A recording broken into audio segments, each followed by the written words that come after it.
Merhaba arkadaşlar. Bugün T-Jet motora sahip olan Fiat Linea'mızın antifriz değişimini, soğutma sıvısının değişimini göstereceğim. İşleme başlamadan önce sizlere ön bilgilendirme olsun diye yapacaklarımı önceden anlatacağım. Birinci olarak kullanma kılavuzunda yazan Petronas marka parafodurlu kırmızı renkte organik antifrizimizi alıyoruz. Antifrizimizi aldıktan sonra 1'e 1 oranında karışım yapacağız. Ancak sistemdeki suyu boşaltmamız gerekeceğinden benim buradaki genleşme kabını söküp alt kısımda yapım aşamasında da daha rahat göreceksiniz. Buradan şu an ara görünmüyor. Ama radyatörde kör tapam var. Kör tapayı sökerek sistemin suyunu boşaltacağız. Sistemin suyunu boşalttıktan sonra saf su koyarak, sadece saf suyu koyarak bir tur motorun termostat açıp sistem suyunun çevirmesini bekleyeceğiz. Bu çevirme işleminden sonra tekrar motoru stop edip motoru soğumasını bekleyerek aynı şekilde kör tabayı açıp bir tur daha suyunu boşaltacağız. Bunun sebebi sistemdeki tortu pislik, antifrizi boşalttıktan sonraki tortu pislik tamamen boşalması amacıyla yapılacak. Bu işlemden sonra dışarıda bir kapta 1'e 1 oranında, yani antifrizimiz 3 litre, 1,5 litre antifriz, 1,5 litre su koyup dışarıda çarkalayarak karıştırıp sonra sistemin suyunu doldurmaya başlayacağız. Ve su tamamlandıktan sonra tekrar aracımızı çalıştıracağız. Termostatın açmasını bekleyeceğiz. Hararet miktarı yükselecek. Ve sonradan sistemin eğer su tamamlamamız gerekiyorsa yine tamamlayacağız. Ve böylelikle işlemi bitireceğiz. Şimdi ben işleme koyulacağım. Bunları tabii anlattıklarımı, ön bilgilendirmede anlattıklarımı detaylı olarak da videoda nasıl yaptığımı göreceksiniz. Arkadaşlar ilk başta genleşme kabımı sökmeyle başlıyorum. Sökmek için metrikon anahtar lazım ya da lokma. 2 tane cıvata tutuyor burada. Bu cıvataları söktükten sonra aşağıda da şöyle bir tapası vardır. Kaldırdığınızda kendisi otomatik gelecektir.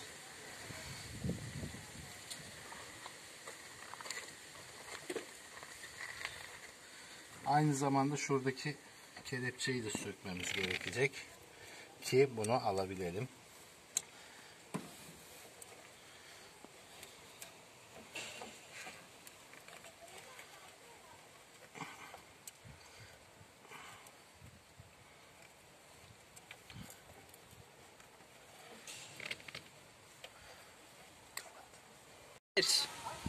Arkadaşlar şeyi söktük.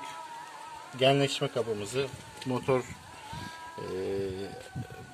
tarafından bağlantı hortumunu da söktük. Tabii yukarı su seviyesi yukarıya çıktığı için buradan su akıyor bir miktar. Onun için burayı parmağımla tıkıyorum. Çok da sıcak olmadığından. Şimdi şu alt kısımda bir tane yani şu an kameradan görünüyor mu bilmiyorum ama burada baktığınızda siz de görebilirsiniz. Kör tapası var. Bu kör tapayı elimizden açabiliyoruz. Ben mesela şu an açmış bulunuyorum. Ve su boşalmaya başlıyor.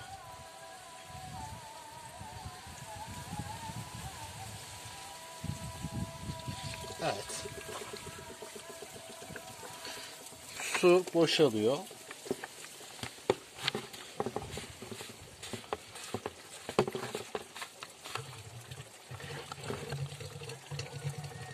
Eğer bu genleşme kabının hortumunu açarsanız daha hızlı akacaktır. Çünkü hava basıncı fazlalaşacak.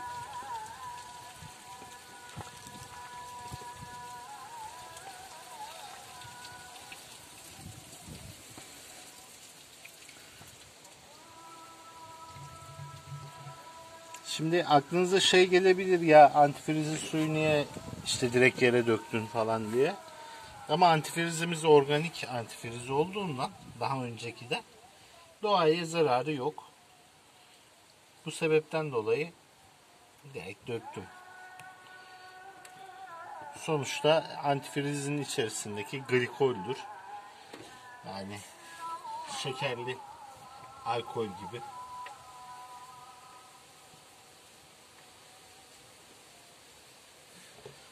Bir miktar saf sudan dolduracağım içine. Mesela şöyle bir şey sorabilirler abi. Ne kadar koyulması gerekiyor? Durdun mu? Hı? Durdum. Kapat orayı. Arkadaşlar gördüm ki genleşme kabımın içinde bayağı bir pislik var. Toz toprak gibi yani veya benzeri bir şey. Tortular oluşmuş. Genleşme kabımını da söktüm. Genleşme kabımın içerisini de yıkayacağım. Daha sonra montaj edip içerisine su doldurup daha sonrasında da motorumuzu çalıştırıp bir tur daha boşaltmamız gerekecek. En sonunda da antifrizi su koyacağız. Şu an ben gideceğim. Genleşme kabımı yıkayıp hemen geri geleceğim. Şimdi arkadaşlar kabımı yıkadım. Gördüğünüz üzere 2 ton daha açık oldu. Ve içindeki pislikler de kayboldu. Yine var tabii bir miktar kalanlar. Ama o da şeyle devir daimi yaptığımız zaman onlar da çıkacaktır. Kör tapamız da bu. Kör tapamızı tekrar ben radyatöre takacağım. Çünkü içerisine su doldurup hararet yapmasını bekleyeceğiz arabanın. Hararet yaptıktan sonra tekrar soğuduğunda aracımız motoru suyunu boşaltacağım. Ve 3. seferde de motora antifrizi suyunu koyacağım. Böylelikle antifriz değişim işlemimiz bitmiş olacak. Daha doğrusu antifriz değil, komple soğutucu sıvısını değiştirmiş olacağız. Şimdi olduğu yerde çalışacağı için motorun genleşme kabını tekrar şey yapmayacağım. Siz söyleyin. Yerine monte etmeyeceğim. Sadece hortum bağlantılarını yapacağım. Yeterli olacaktır. Sonuçta devir daim yaptırıp olduğu yerde çalıştırarak içerisindeki kalan tortu ve pisliklerin akmasını sağlayacağız.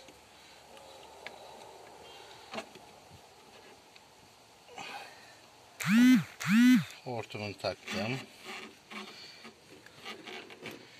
Kelpetenimiz vardı.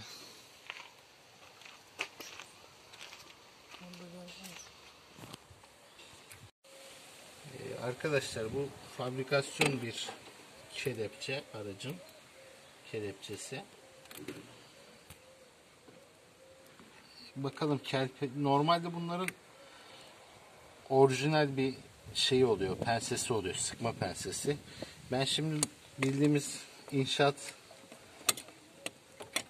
kelpeteniyle deneyeceğim. Bakalım olursa olur, olmazsa zaten yeni vidalı bir tane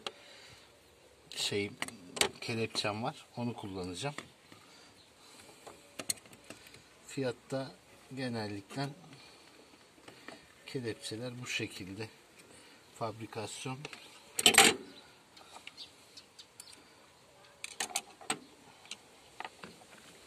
kelepçeler.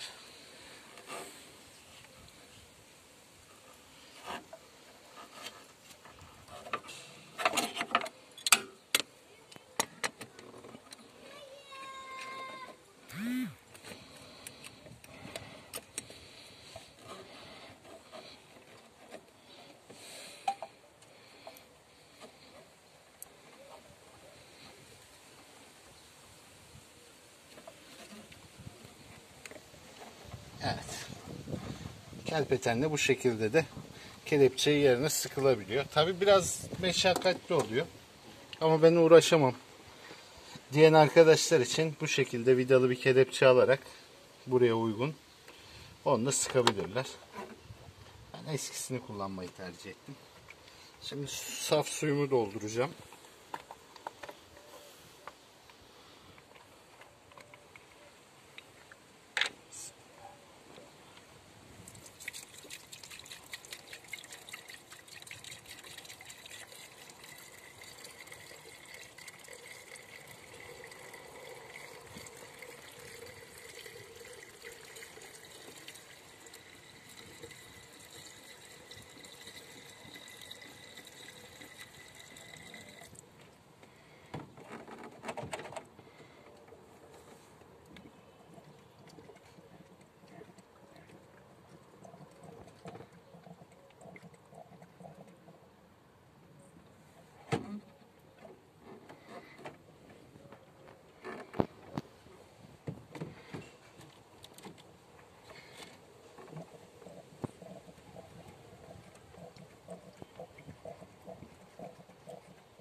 Suyumuzu tamamladık. Şimdi aşağıda tıpayı bir kontrol etmem gerekiyor.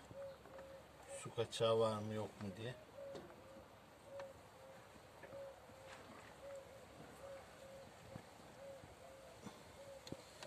Su kaçağımız da yok gibi.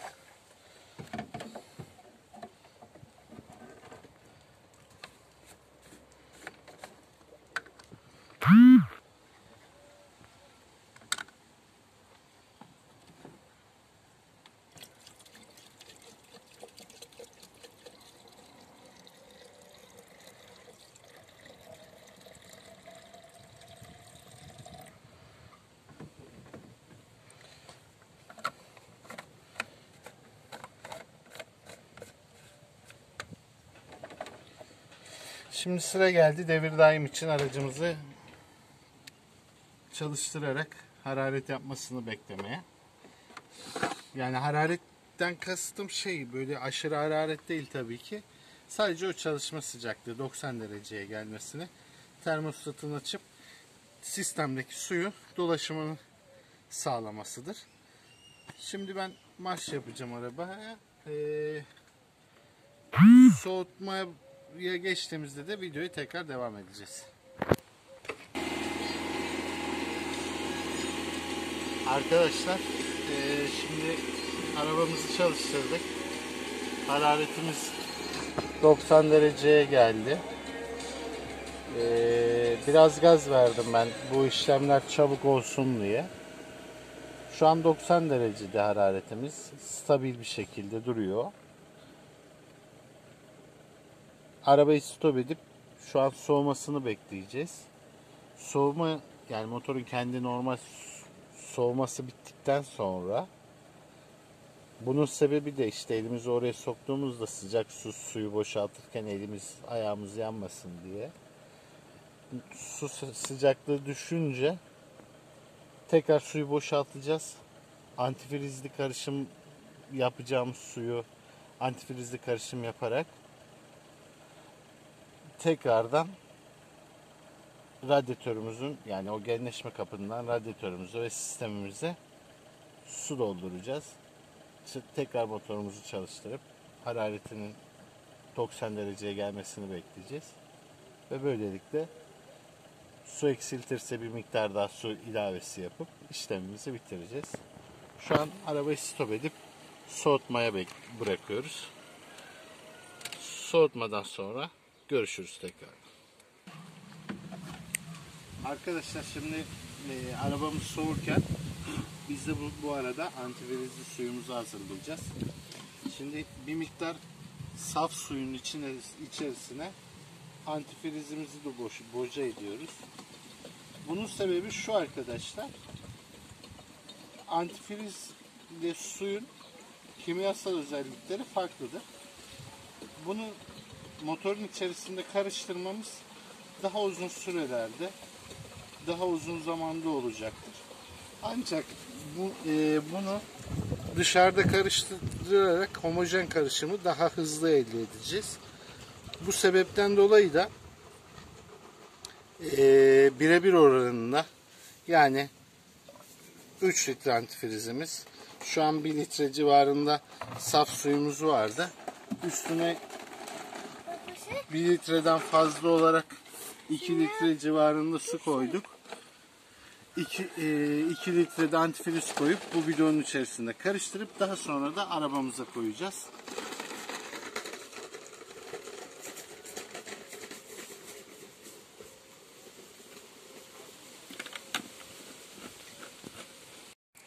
Arkadaşlar, arabamızın motoru soğudu.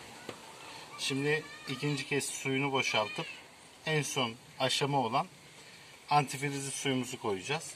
Öncelikle tekrardan bu genleşme kabını çıkartıyoruz. Alttan kör tapasını sökeceğiz. Evet. Bu arada saf su koymamıza rağmen devir daimden sonra göreceğiniz üzere genleşme kabındaki su yine pislendi. İçerisindeki su saf su değil. Bayağı yine kırmızılaştı. Şu an ikinci tur olan suyu boşaltıyoruz.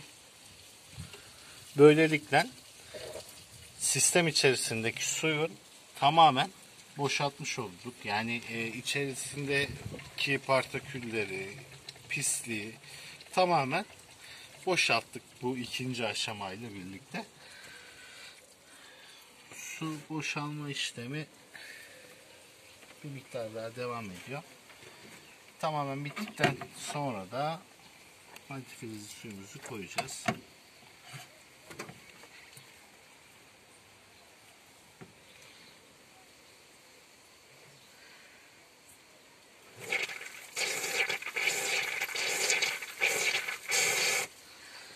Ağzınızı genleşme kabına dayayarak üflediğinizde de tabii suyun akmasına daha yardımcı olabilirsiniz. Ben yıkadığım için gayet temiz, o gönül rahatlığıyla koyuyorum ağzıma.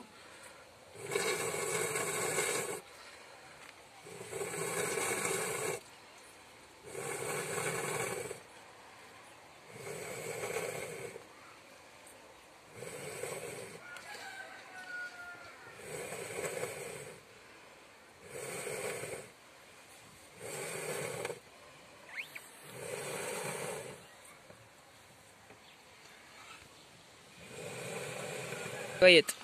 Arkadaşlar, su tamamen boşaldı. Üflemeyi de yaptık. Şimdi kör topamızı yerine takıyoruz.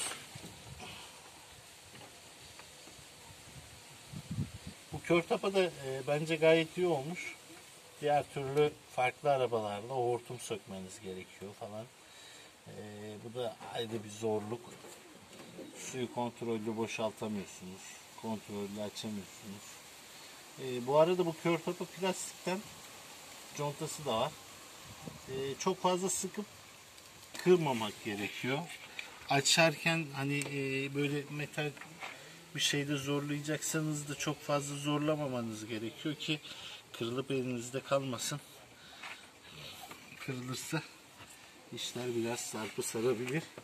Çünkü radyatörün o kısmı da plastik. Hani bir şey uydurmak zor olacaktır. Evet arkadaşlar. Şimdi antifrizde daha önce dışarıda karıştırdığımız, saf suyla karıştırdığımız organik Petromas'ın antifrizli suyunu boşaltacağım.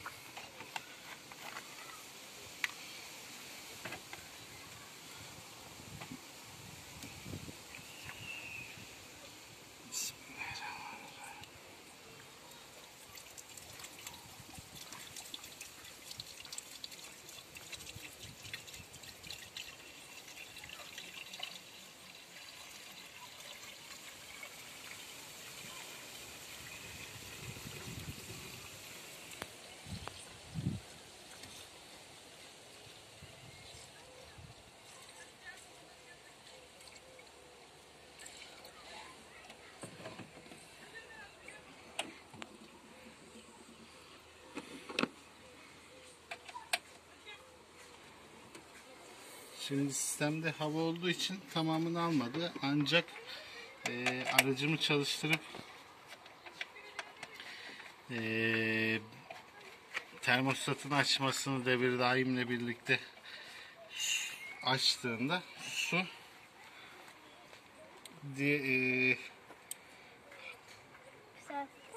genleşme kabından boşaldığını göreceğiz.